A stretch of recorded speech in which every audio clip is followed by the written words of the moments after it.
Coach, can we start with the same question we started Monica with, the being with maybe one exception in this stretch, being a possession or two away from being able to win it, not getting over the hump? What do you surmise is the reason for that? No, I mean, I think Monica's probably pretty dead on. We don't have a large margin for error, and we can't afford breakdowns.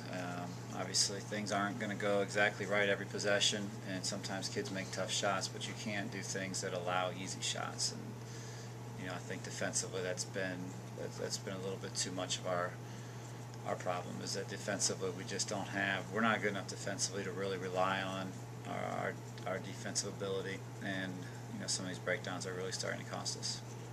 As a coach, how do you handle keeping the frustration level lower, or how does that factor in when you have some losses that bunch together? I mean, I think we're pretty honest about it in the locker room, and I don't think it's bad that kids are upset on Mondays. I don't think you got to make sure it doesn't affect your game on Thursday. But I don't think I think that's been part of our problem in the past, is that we haven't been that disappointed with losing.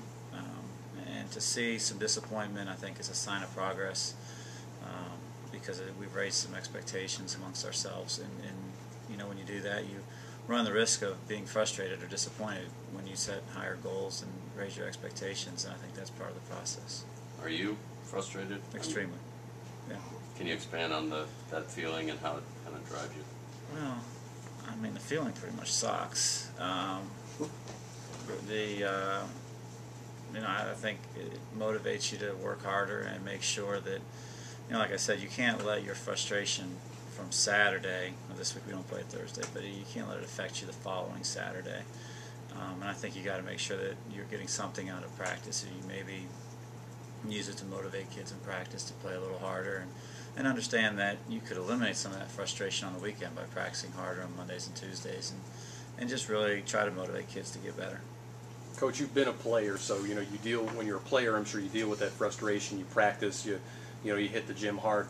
As a coach, though, it's different. I mean, you can't just go out there and shoot, obviously. So it's do you find yourself trying to find different ways to deal with frustration and just that feeling? Yeah, I mean, I think as a player, it's pretty simple. You go out and you just go work on your game, and you make shots or whatever it is that you need to work on. I think as a coach, you try to find ways to get players motivated, and to get players better. I mean, we meet regularly with the staff, and we talk about not only things to do on the floor, but our mental approach to make sure that we're mentally prepared to go into each game, as that, I think, is just as important as your physical ability.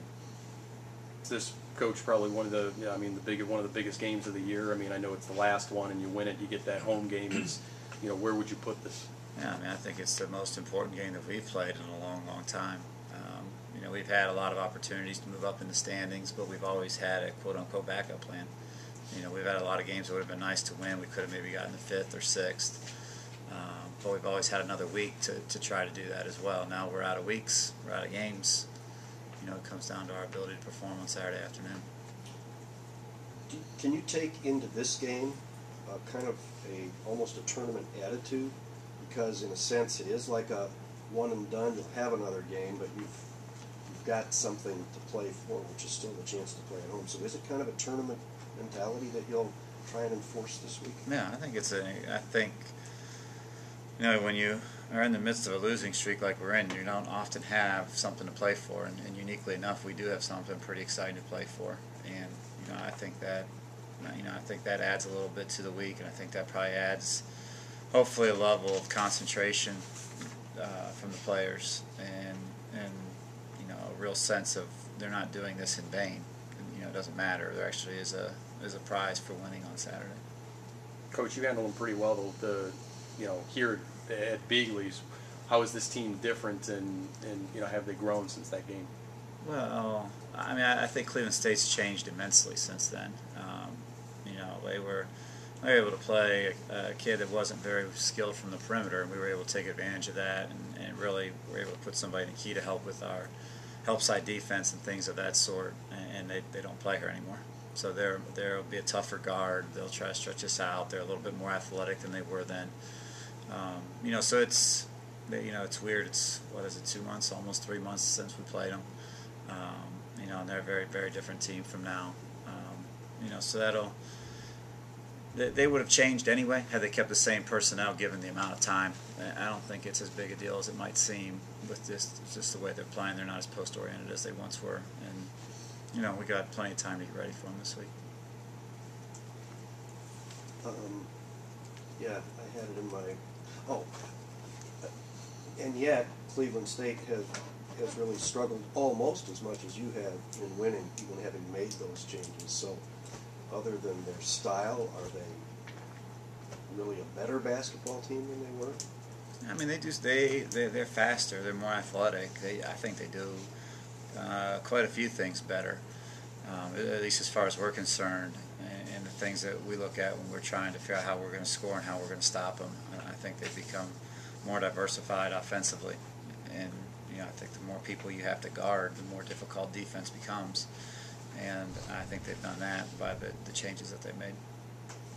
Coach, you have a week. You play Saturday, and you've got a week until the last game, and it's a game they got to win to get the home game. So is there anxiousness that you have to try to keep to a minimum in the players, that we just want to get this game over with, win, lose, and move on, but you've got to wait the week. Yeah, it's unique. I'd have rather had this bye week sometime in the middle of January, February. We could have given our kids some rest. It's kind of ironic giving kids rest before the last regular season game of the year, but that's the way the schedule was done, and next year somebody else will deal with that. So yeah, there's a little bit of you want to make sure you get everything in. At the same time, we do need to give our kids some rest because we played every Thursday and Saturday since the end of December.